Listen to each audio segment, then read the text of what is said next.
Hi guys, this is Ana Maysim. Kung bago lang po kayo sa aking channel, huwag niyo pong kalimutang mag-like, mag-subscribe at i-click ang tiny bell para ma-notify kayo sa mga susunod ko pang video.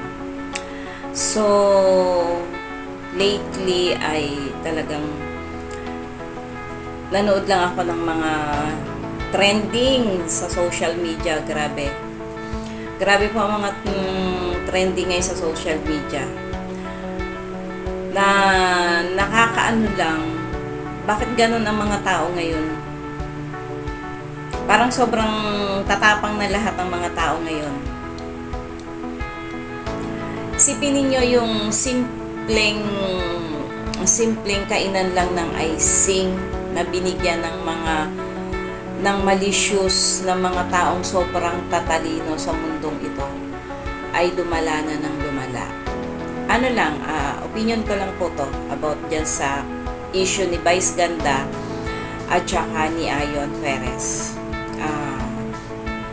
Di naman lingid sa buong mundo na ngayon ang mga LGBT o yung mga ganyang mga couple ay open na sa kahit saan. Hindi naman po sila mga kriminal na tao. Hindi sila mga masasamang tao. Bakit kung tingnan ng taong mga sobrang malilinis ang tingin nila sa sarili nila at feeling nila sila na yung pinakamatatalino sa buong mundo or feeling nila matalino pa sila sa Diyos, grabeng manghusga ng kapwa, grabeng manghusga ng tao. Nasira ba ang mga pagkatao nyo doon sa ginawa ng dalawa? Alam nyo, kung dinadahilan ninyo ay dahil sa harap ng mga tatlong bata yung issue yun, bakit hindi nyo kaya tanungin yung tatlong bata nung habang ginagawa ng dalawa ang pagkain ng icing na yun, ano ang tunay na nasa isip nila? Kasi para sa akin yung opinion ko, hindi bibigyan ng malicious, hindi bibigyan ng tatlong batang yon ng malicious yung ginawa ng dalawa.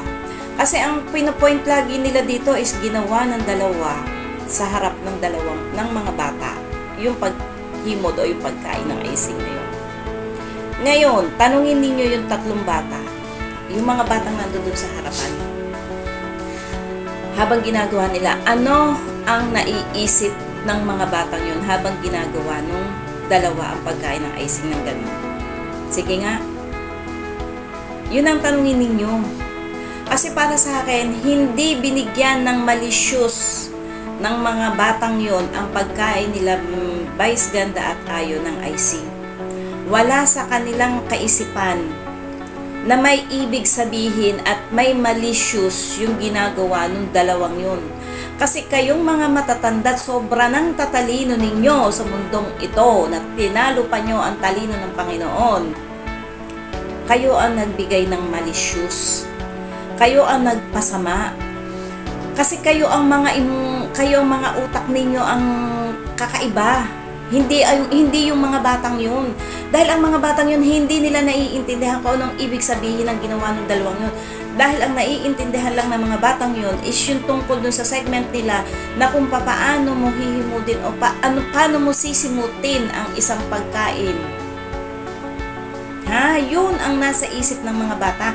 Hindi yung malisyosong iniisip ninyo na pinaggigit-gitan nyo dun sa dalawa na hanggang sa kung saan na nakarating ang issue yan na meron ng kasuhan na kala mo yung dalawang tao ay nakapatay na. Samantalang ang daming mga kriminal dyan, ang daming mga drug addict dyan.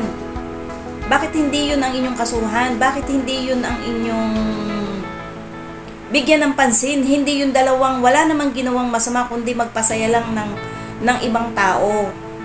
Alam nyo ba doon sa ginagawa nila, kung hindi malisyoso ang isip mo, kung hindi malisyoso yung kagaya doon sa iba na hindi naman binigyan talaga ng malisyoso kasi wala yun sa isip nila Ang pagbibigay kasi ng malicious na yan, depende yan sa laman ng utak mo talaga Kung ikaw na manonood ka at hindi mo gusto yung taong pinapanood mo, at hindi mo rin gusto yung ginawa nila, talagang magkakaroon ng malicious yun. Talagang masama ang dating nun sa inyo kasi hindi nyo sila gusto Pero kayo, ano ba tingin nyo sa mga sarili nyo? Ganun ba kayo kalilinis na tao din? Wala ba kayong kasalanan? Sige nga. Eto si Enrile, katanda-tanda na, grabe, nakakawala ng respeto. Sumali pa talaga, sumausaw pa talaga sa issue. Para ba no, ikaw'y kabataan na hindi ka rin bastos?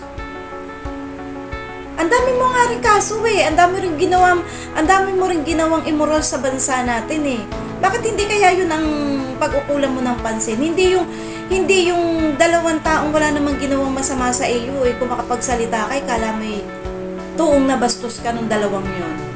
Ikaw lang kasi nagbigay ng malicious nun sa isip mo, sa ginawa nila. At tunay na hindi mo naman talaga sila mga gusto kaya ganyan ka manalita sa kanila.